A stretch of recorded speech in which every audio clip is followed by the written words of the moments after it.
Do we have something in mind? Well, I don't, if we're gonna remodel a concession stand, that might work, something like that, but I don't have no idea on that. We've already done that. Did your park fencing come from the third of the morning, or that's when they're? Most of the time they happen on a little people. Do you have a project in mind to apply for at this time? Fencing, finish it off. So you would like to put in for the balance of the fencing? I've been looking later on too, in that old park. Yeah, I think fencing's in there. Concession stand, like you said, would be a good, very good project. Because it's something to that. So I'd make a motion to direct Mike to put into the White Pine County Tourism and Recreation for their capital improvement grant to finish the balance of the fencing on Broadbent Park. I'll second that. All in favor, say aye. Aye. Opposed? Okay. Number 8, council member, city building inspector Christensen, legislation possible action, consideration and possible selection of options available to the city under the city code 2-2-14 regarding the hazard situation that exists at on the property located at 214 High Street, APN 001-145-10 and 236 High Street, APN 001-145-19.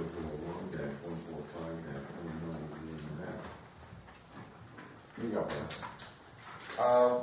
First of all, what we need to do is at 236, we've had some correspondence with the owner, and she has, I think everybody's, did we get that letter, Jennifer?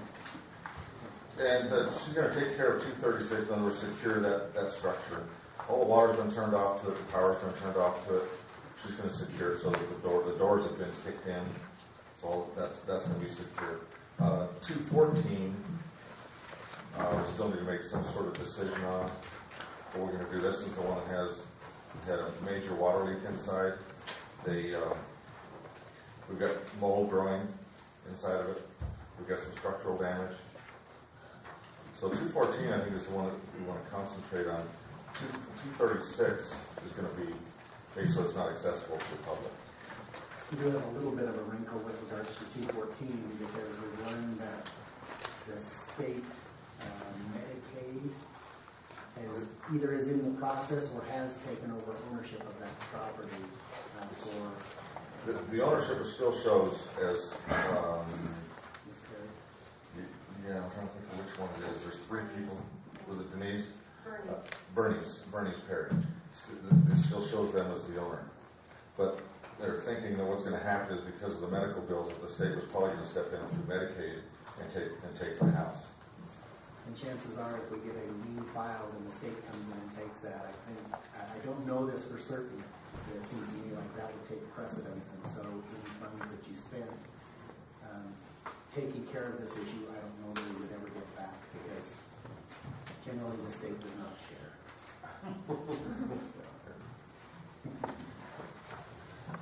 But that's what we have with those. If that's what happens with those 2 properties. The reason these are both together is they're in the same family. I would imagine should the state end up with the property 214, they're not going to let it sit as is. They're probably going to put it up for sale, and hopefully it would go to someone who will either they will clean it up and put it up for sale, or put it up for auction. It would go to someone who can handle it. But I think we need to keep a close eye on it and make sure that's what happens, so that that does not occur. That we can continue our status. Hopefully they'll fix it. Well, if we do something with it and we record it that way, then if somebody does try to buy it from the state, now with you there, the state's not the real estate business.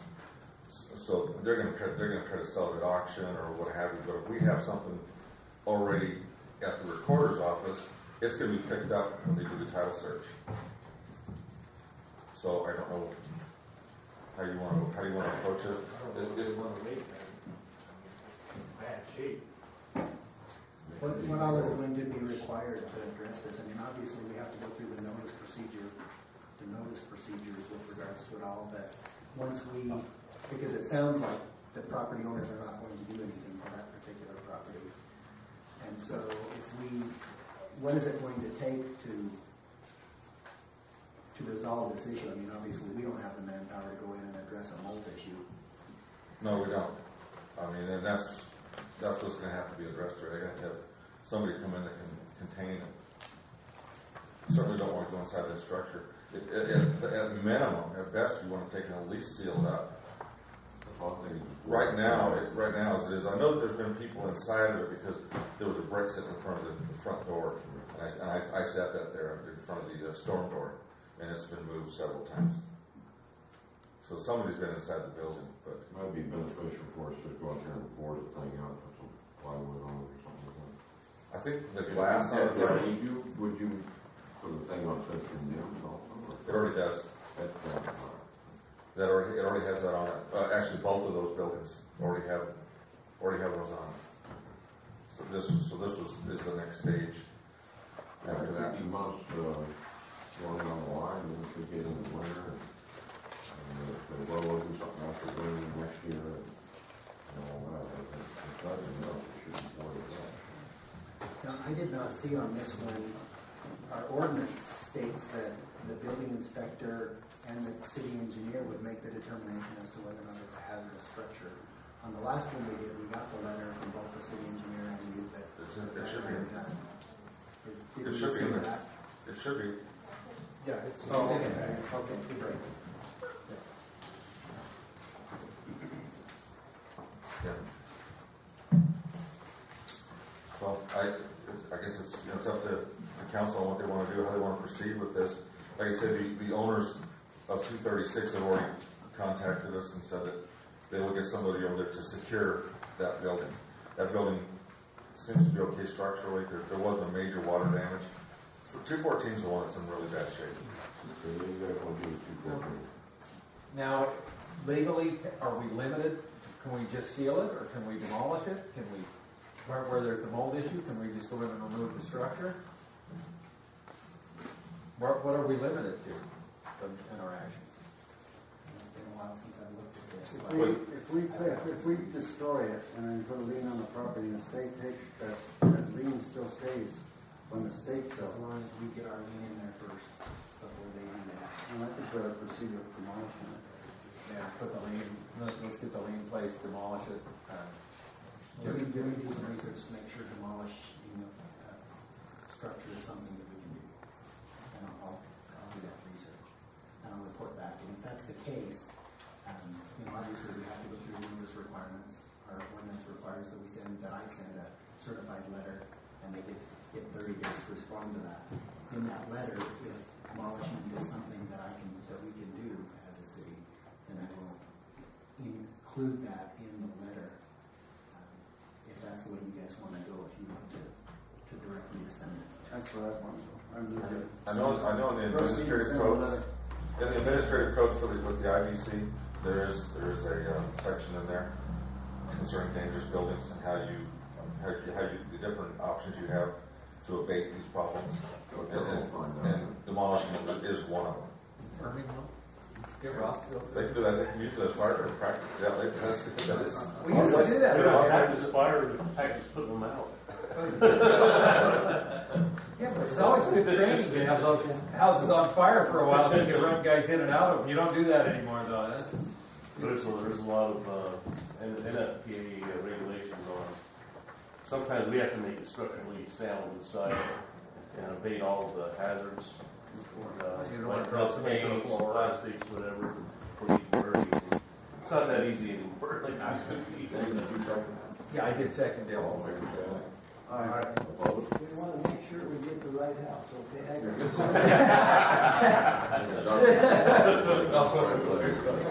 We will.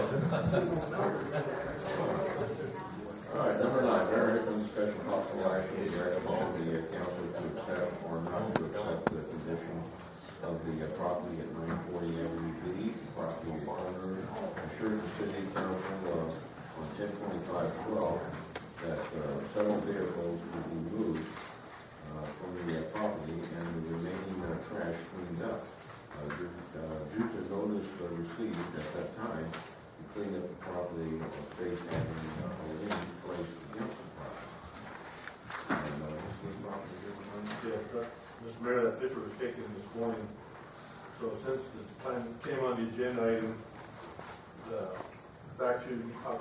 25th, the hearse was still in there, but there was an incident he had with the local law enforcement who had prompted the cleanup quite a bit of this property. The hearse is the only vehicle I can recall, looking back at the old picture, that's still on the property. That's when he said he had a guy coming down from Washington or Oregon or something, going to take it. Well, now you said, but this was taken this morning. That's taken this morning. That's It looks like he's got about 4 vehicles on there now. One is, I don't know if these other 2 in the back are registered or not. That would be Yeah, there's one behind the house, with that white car on the right-hand side, there's one back behind there. And on the left-hand side picture, when him got in, there's also a picture of another vehicle. And right in the front corner of the house is busted up toilet tank and so forth. Yeah, I drove by this person. It does look a lot better than it did before we started the last time. Yeah, yesterday, that trailer on the right-hand side of the picture was full of trash, so we cleaned that part up. But the hearse is still the only vehicle there. I got to think if we remove the hearse, and the hearse is part of the thing, and I don't know how we can ignore that. What would our lien go be? We go and clean it up. We'd have to go in, just clean it up and remove the vehicle. Well, that hearse is the best looking vehicle on the lot.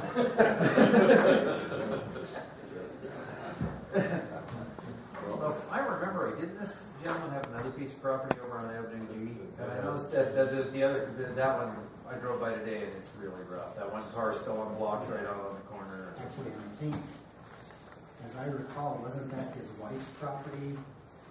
And they moved out of it and it reverted to somebody else or something?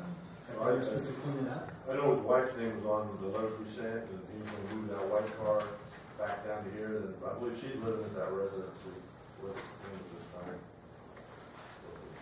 Have you talked to them lately, or no correspondence with anything? What's the council going for? Give them another 30 days. Do you want me to send him a letter? Let's send them a letter, and then if they haven't done anything in the 30 days, let's know when you clean this up, and let's get the other one on for the next agenda, with that other car. That has been, Yes, that is my motion to allow him another 30 days on that lot. 940 Avenue B. Somebody want to second that? I second it if we go ahead and, at the end of the 30 days, if we go ahead and take the action to clean it, if it hasn't been handled. Very good. We'll have to follow the ordinance because it does include if they request a hearing in front of me, then that time is told during the time that they meet with me, and if they don't like what I do, they have the opportunity to appeal that to the city council. Okay, so our motion would be to go ahead and continue moving on at the end of 30 days if it hasn't been complied with in accordance with the city ordinance. Yes, that sounds good to me. Second. All in favor, say aye. Aye. Opposed? Okay. No, we can't. Councilman Westland, discussion. Discussion of possible action considering how to proceed with addressing the hospital concerns regarding the new dialysis center. Brad, you want to? I know you've been talking with. I think Jan Jensen from the hospital here also. Okay. I have a question of Kevin first. Since I'm on the hospital board, what's your opinion? Should I not discuss or just be quiet? I think that you ought to disclose that, and if you feel like you can make an unbiased decision, then you should still vote. This doesn't deal at all with any kind of financial remuneration for you, is my understanding. And so that's when you would have an absolute duty not to vote. But if you believe that you can still be impartial, then certainly disclose that relationship, and you can still vote. Yeah, who's the hospital? That's disclosed. Also, real quickly, I need to disclose that my brother, Mark Ivey, is a member and the chairman of the hospital board. But where he is a board member, it's just a disclosure. Okay. All right, Bob, what kind of fill us in on what? Okay, just to give you a little bit of history, I did find out that this piece of property was purchased by Dr. Benzie in 1972. In 1974 was when they actually started doing, the county and the city started doing their zoning. It was zoned as an RM50, which is residential multifamily, lots greater than 5,000 square feet. This structure would have been grandfathered in had Dr. Vinci still owned it, but once he sold that, it's no longer grandfathered. That's why this piece of property is under this scrutiny. We haven't proceeded with doing any rezoning or special use permits. I think probably the best way to handle this would be to the council to maybe give them the right to go in there, and then we make the adjustments on our city codes to show that in a C2 zone or whatever zone we deem necessary, if we want to create a new zone, that the hospital area, including this property, we want to maybe get the care center involved, all of those, so that they're out of this residential zone. Because anytime they try to do something from here on out, whether it be a new structure or that kind of thing, this issue is going to come up again. So we need to get it changed, but we don't want to slow down the progress of getting this dialysis center in there. So what I'd like to see done is get it so we can open this thing up, and then we proceed with changing the zoning for the hospital and the properties in that area that the hospital owns to a correct zoning. And we do not have in our zones or in our codes right now, we do not have any zone that allows for a clinic, hospital, anything of that sort without a special use permit. There is no place in our code. So we need to create something that will, occupy these things without having to go through the special use permit program. Brad and I have talked about this on a couple different occasions, and one of the major responsibilities that the City Council has is to address health and safety concerns of its citizens. I think that this falls under that category, and so my feeling is that if you were to grant a temporary occupancy of that building for the purpose of this dialysis center, they could get started on what they're going to do. In the meantime, we're going to have to go through the ordinance process and add hospital, medical facility, whatever, to a C2 zone as not requiring a special use permit. And we can do that relatively quickly, but it still takes generally about 6 weeks to change an ordinance between the first and second reading. And then we can look at changing the zoning to a C2 so that they're then in compliance. But that would be, in my opinion, the best way so that they can get started on their project and we don't stop those people that it's critical that they get this dialysis.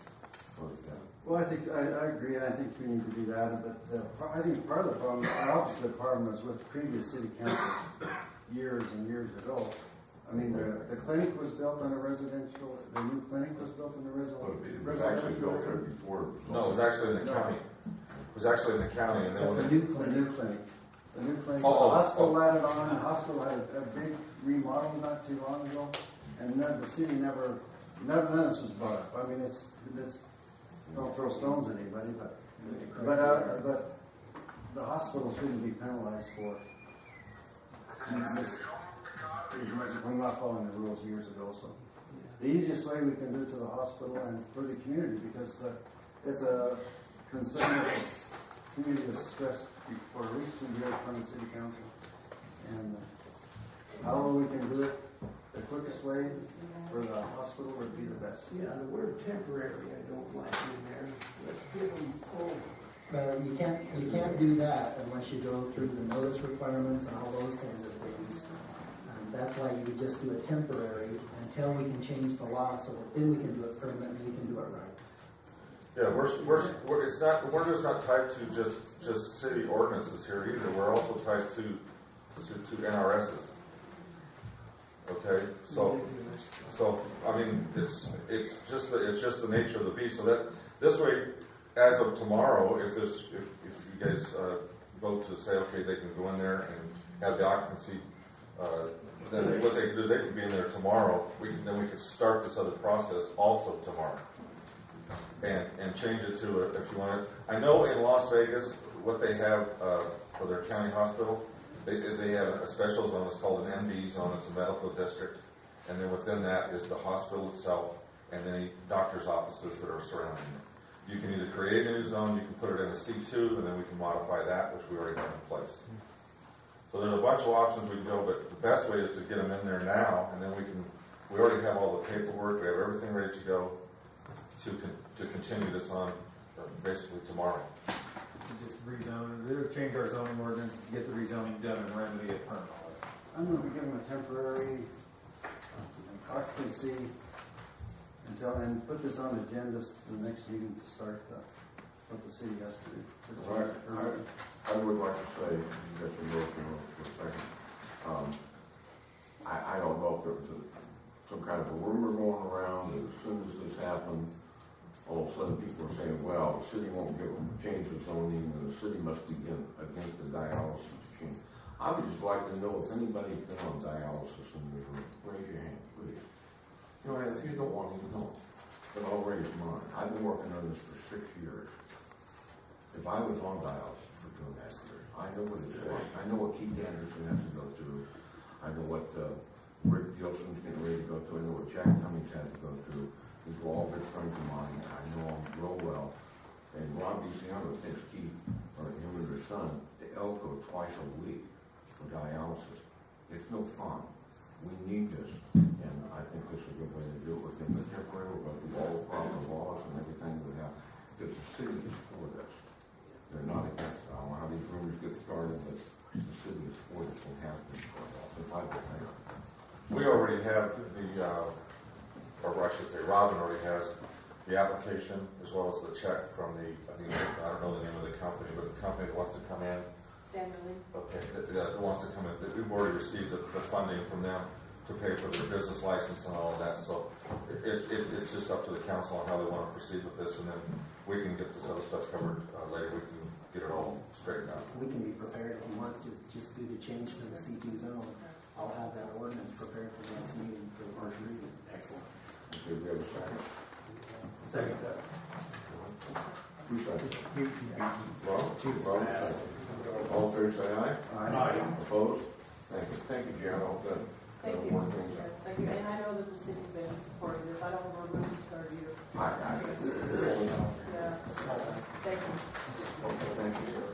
Okay, number 11, council. Okay, number 11, council. No, we got that. We have a public. Got to be. Good job.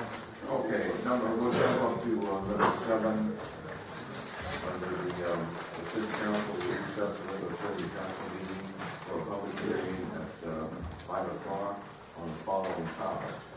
So I'll open it up for that. And we will get all in the same one. Okay, the first one is Councilman Plangus, public hearing, discussion only, consideration of a proposed application for a variance related to encroachment on the minimum setbacks at the rear and side of the property located at 306 Nevada Avenue, Ely, aka lots 1920, block 5 of the Ellis Edition at the city of Ely. The applicants are Robert and Jackie Collins. Okay, are there any public comments on that? It's my property, so I'll Okay. further questions. This is public comment, and when we address it, you can get up and have one comment if you want, or you just want to say something real quick or something. No, I'll come up again, in other words, a little later. I'll come up again. Just so the public does know, it's my understanding he's replacing 2 existing structures. Both of those structures were actually right on the property line themselves. Those are going to be replaced, and there will now be a 3-foot setback on the alley side and also Center Street. Thank you. On the Center Street for a garage that's going to replace the 2 old structures that are going to be torn down. So that gives you at least some background for your comments. Yeah, I was looking for that to make sure it was the right place. This is a public comment. We did receive this public comment on this issue on the 21st. To the City of Ely, I oppose the application of variance related to property 306 Nevada Avenue. I feel that it will cause the property values of homes and properties located around it to depreciate in value if this was to occur. Sincerely, Miriam Larson. Anybody else for public comment?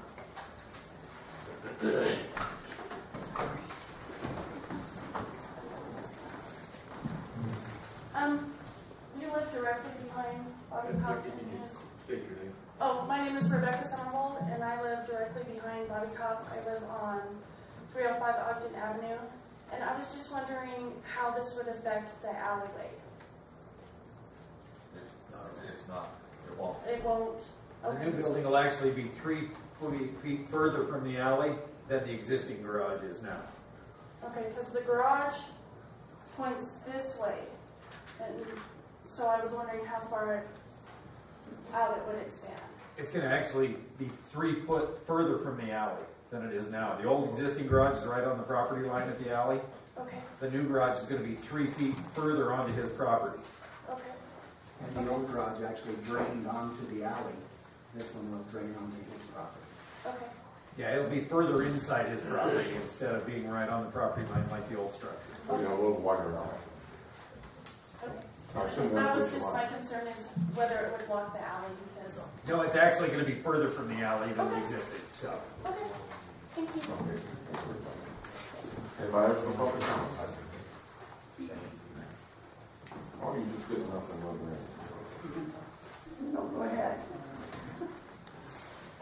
Thank you, Mr. Mayor. Mr. Mayor, I'd like to speak in favor of this project. It's going to enhance the area. It's going to be a plus regarding the concern the lady had. My concern is this gentleman paid a fee to be heard and you're selectively enforcing law. The Copper Queen on the Great Basin and Campton intersection did not pay for a narrowing. The Cove did pay for a narrowing or an adjustment on the state highway. You've got to stop selectively enforcing the law. If you're not going to charge one, you shouldn't charge anybody. The other case in point is Stevens and North Street. That individual built right on the property line. No public hearing. Paid no fees. Thank you. Anybody else for public comment? On this one? Hello, you don't have the gavel. Oh, yes, you do. I'm Alice Souza. Most of you know me or of me, but I wanted to tell you a little bit about me real quick. I'm 80 years old, and 50 years of that has been spent in Ely, Nevada. And I've seen city councils come, and I've seen them go, and I've seen improvements, and I've seen deterioration of this area. And I still have the same questions I had before. Why can a citizen, old, young, indifferent, or ignorant, but I have covered newspaper crime beats, the court beats that follows. I have covered city council meetings and other government meetings in Southern California, Reno, Nevada, and for a while, Ely, while it was a day. So I know from where I talk. I can recognize conflict of interest when I see it and when I question it. I can recognize privileged characters when I run into them. I can recognize when I am denied my constitutional right to access public record, which I was. I can recognize when I am threatened at a primary election, first the harassment and then the threat. This person still sits in untouchable authority on your board, all worthless. And Man, this has nothing to do with the variance from the public comment. I beg your pardon? This is about, this is a public comment on this particular item. Is there anything you have to say about this variance? I thought you said it was public. No public can comment This is a on public this. hearing on It's this. public hearing. Well, carry my information over because I have it to continue about Well, that. we'll have a public comment at the end of the meeting. Oh, I didn't hope this was the end of the meeting. I've got a new gavel for you, by the way. I'm catching that one this time. To be continued. Okay. Anybody else on public comment on this item? What? All right, with that, I'm going to go to number 2, Chairman Plankus public hearing. The comment is probably the wrong word in public hearing. Public hearing discussion only, consideration of a proposed application reclassification of property zoning from RM50 residential to C2 commercial in order to sell it. The properties are APN 001-284-10, aka 515 Murray Street, APN 001-284-12, small phase lot next to the former rectory, which is across the street. And rectory APN 001-284-15, aka 504 Murray Street, APN 001-284-13, and APN 00-284-14, grass area south of church, all located in Ely. The applicant is the Roman Catholic Bishop of Las Vegas. And we're talking about the old Sacred Heart Church area right across the street. Any comment on that?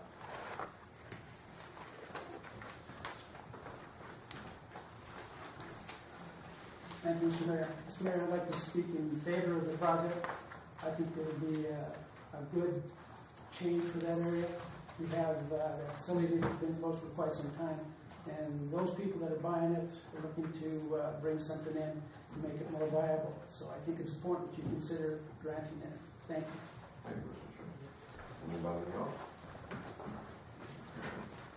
With that, we'll move on to number 3, council members, public hearing, discussion only, second reading of ordinance 657, bill number 2013-03, an ordinance containing amendments to charter 7-1 of the Ely City Code to resolve inconsistencies in the relationship between the Ely City Council and the volunteer fire department. Any public comment on it or public hearing? There is none. Mr. Chairman. I didn't see anything in my packet. I'm not sure what you're talking about. I didn't know there was any discrepancy. Nor did I hear any rumors or misinformation. The first reading took place 2 meetings ago, and the draft was in the packet. Okay, you should have had it in here because it's misleading. We don't want to kill too many trees, I guess, but there are copies. The ordinance is in here, the code isn't. The code was in the packet from first reading. Well, you should have carried it over. Thank you, Mr. Chairman. George hates trees. Okay, anybody else for public comment on that? All right, with that, I'll close the hearing, and we'll go ahead and wrap this one up before we get back to the regular schedule. Discussion possible action items pertaining to the public hearing. Number 1, number 20, discussion possible action consideration proposed applicant variance related to the encroachment on the minimum setbacks after the rear and the side of the property located at 206 Nevada Avenue, aka lots 19 and 20, block 5 of the Ellis addition of the city of Ely. The applicants are Robert and Jackie Cope. Now, Mr. Cope, if there's anything you want to say on your behalf, or maybe say something against you, whatever you want to say. I want to build a garage and any questions? We'll give Just Rebecca real more quickly that anyway. the planning commission today did vote unanimously to approve this project. Any other discussion or any motion? I think nice addition. I moved that we let him build a garage. I second that. All in favor, say aye. Aye. Opposed? Mr. Cox, you all set? Thank you. Turn pound nails, Bob. Go on. Thanks. Okay, number 2, Chairman Plankus, discussion of possible action consideration of a proposed application for reclassification of property zoning from RM50 residential to C2 commercial in order to sell the property. The properties are APN 001-284-10, aka 515 Murray Street, and 001-284-12, small paved lot next to the former rectory, and 001-284-15, aka 504 Murray Street, and 001-284-13, and 001-284-14, grass area south of church, all located in Ely. Applicant is Roman Catholic Church and Bishop. Any discussion on this? This was also approved unanimously by the planning commission today. Move to reclassify the proper zone on this particular item here, 504 Murray Street. So, All in favor, say aye. actually, it should be, the motion needs to, if you're going to include an address, it also includes 515 Murray Street. It's not just 504. Oh, yeah. Want to include the 515 too? Yeah, put 515 in there too. That's what it takes, 504. Yeah, it's like three different. Yeah. Okay, and, you still second that, Jeff? I made a motion. No, he made it. Oh, yeah, I second it. Yeah, you second it. And you still second it. All in favor, say aye. Aye. Opposed? And we'll stop there. Number 3, council members discussing possible action, second reading of ordinance 657, bill number 2013-03, an ordinance containing amendment to Charter 7-1 of the Ely City Code to resolve inconsistency relationship between the Ely City Council and the volunteer fire department. Move to approve. Second. All in favor, say aye. Aye. Opposed? Okay, with that, we're going to go back to the regular agenda items here, starting with 11.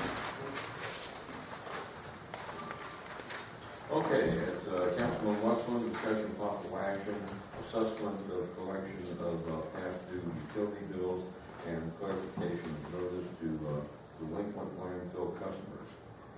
I move we table this since Councilman Westland couldn't attend tonight's meeting. Okay. Second. All in favor, say aye. Aye. Opposed? Number 12, Councilman Ivey, discussion of possible action consideration to respond to misinformation circulating at the time regarding the city of Ely. You got there, Shane. Well, I discussed this at the last meeting during my report. It just seems that a lot of this information gets floated out there, but yet once we realize what it is, there's never, and we identify it and we set it straight with accurate information that it wasn't being retracted, that it's out there. And I just wanted to know if it was something, as far as us as councilmen go, I could care less, shoot away. As far as the staff at the city goes, I don't think it's right that they are accused of not doing their jobs properly with misinformation flying out there, and I just want to know if it's something that I believe that maybe we need to come up with a list of these that have been improperly posted and come up with an answer to them, whether it be in a press release or in the paper, the newspaper. and if you agree, see if the council agrees that that's the route we need.